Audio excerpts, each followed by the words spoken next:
Sabi nila, mahirap daw bumuo ng pamilya. Para sa akin, mas mahirap panatilihing buo ang pamilya.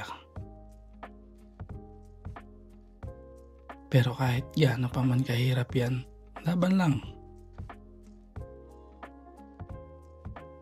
Normal na masasaktan, iiyak at mapapagod tayo.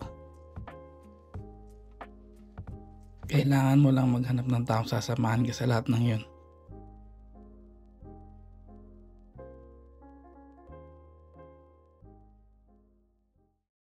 At pag nakita mo na yung taong sasamahan ka sa hirap ng buhay, siya din dapat yung kasama mo sa sarap ng buhay.